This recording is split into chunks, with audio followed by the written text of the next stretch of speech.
छोटी सी स्टोरी है। आप लोग प्लीज़ पूरे देखना, स्किप मत करना।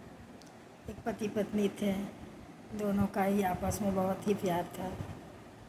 ऐसे ही कुछ दिन चलता रहा। एक दिन एक छोटी सी बात लेके दोनों में लड़ाई हो गई और फिर पति ने कहने लगा कि मैं बहुत गुस्सा हूँ, तुम मेरी नज़र से हट जाओ।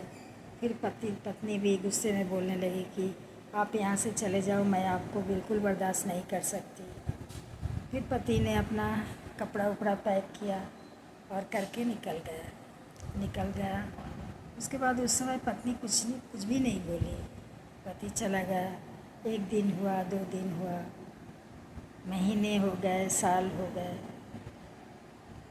पति का इंतज़ार करते रह गई, पति नहीं आया।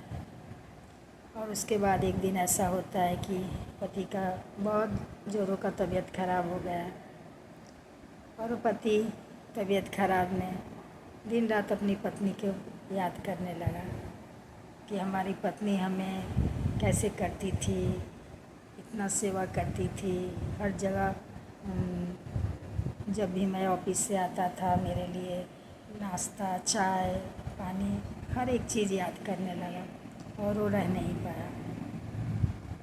फिर पति क्या किया कि कपड़ा पैक किया और फिर अपने घर निकल गया। वहाँ जाके देख रहा है कि घर में लाइट जला हुआ है। रात का 2 बज रहे थे। 2 बजे रात को अपना घर गया और घर का बाहर से ही दिखाई दे रहा है कि लाइट बत्ती सब जल रहा है।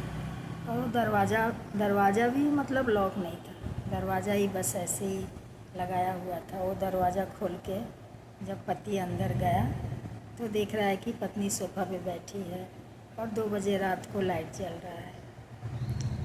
फिर वो सामने गया और जाके फिर अपने पत्नी से कहा, क्या बात है, तुम अभी 2 बजे रात तक यहाँ सोफ़े पे बैठी हो, सोई नहीं? तो पत्नी ने कहा कि नहीं, अगर मैं सो जाती तो तुम्हारा इंतज़ार कौन करता। और फिर मैं लाइट तुम जब से गए हो तब से मैंने लाइट कभी नहीं बंद किया, क्योंकि हमेशा ही रोज़ मैं यहाँ सोफ़े पे बैठ के पूरे रात तुम्हारा इंतज़ार करते रहती हूँ। अगर मैं लाइट बंद कर देती तो शायद तुम यहाँ से आके वहाँ से फिर लौट के चले जाते। इसलिए मैंने ये लाइट हमेशा ही जला के रखा था और मैं यहाँ हमेशा ही तुम्हारा इंतज़ार कर रही थी कि तुम आ जाओगे, कल आओगे।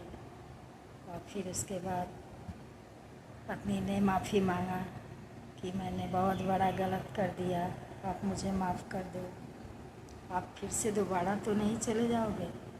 फिर पति ने कहा कि अरे नहीं, मैं तुम्हारे बिना रह नहीं पाया, इसलिए मैं फिर से वापस आ गया हूँ। और दोनों एक दूसरे से मिल गए और फिर वो खुशी खुशी अपना जीवन बिताने लगे। तो मैं यही कहना चाहूँगी कि ठीक है, 2-4 जन एक जगह रहते हैं तो बर्तन तो टकराता ही है। थोड़ा थोड़ा छोटी छोटी बातों को लेकर तिल का ताल मत बनाएं। आप लोगों को ये स्टोरी अच्छी लगी हो तो शेयर ज़रूर कर दें।